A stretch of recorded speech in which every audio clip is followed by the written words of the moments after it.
വഖഫ് bill നിയമ പോരാട്ടത്തിനൊരുങ്ങി മുസ്ലിം league. 16-ന് Kozhikode പ്രതിഷേധ മഹാറാലി നടത്താൻ മുസ്ലിം ലീഗ് നേതൃയോഗം തീരുമാനിച്ചു. വഖഫ് വിഷയത്തിൽ ഇന്ന് ഇന്ത്യൻ യൂണിയൻ മുസ്ലിം ലീഗിന്റെ ദേശീയ കമ്മിറ്റി ചേർന്ന് ഞങ്ങൾ അതിനൊരു നിയമപരമായി പോകാൻ തീരുമാനിച്ചിട്ടുണ്ട്. കാരണം ഇത് രാജ്യത്തെ ന്യൂനപക്ഷങ്ങളുടെ അവകാശങ്ങളിലുള്ള മതാവകാശങ്ങളിൽ വിശ്വാസപരമായ കാര്യങ്ങളിലുള്ള ഒരു കടന്നുകയറ്റാണ്. അതുകൊണ്ട് തന്നെ അതിനെതിരായി വളരെ ശക്തമായ ഒരു നിലപാട് എടുക്കാതെ നിർവാഹമില്ല.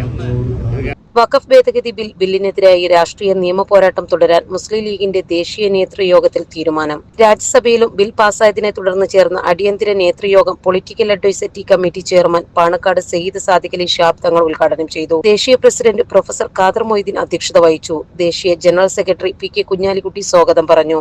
ബില്ലിനെതിരെ ദേശീയ തലത്തിൽ പ്രക്ഷോഭങ്ങൾ സംഘടിപ്പിക്കാനും ബില്ലിന്റെ ഭരണഘടനാ വിരുദ്ധത ചൂണ്ടിക്കാട്ടി സുപ്രീം കോടതിയെ സമീപിക്കാനും യോഗം തീരുമാനമെടുത്തു.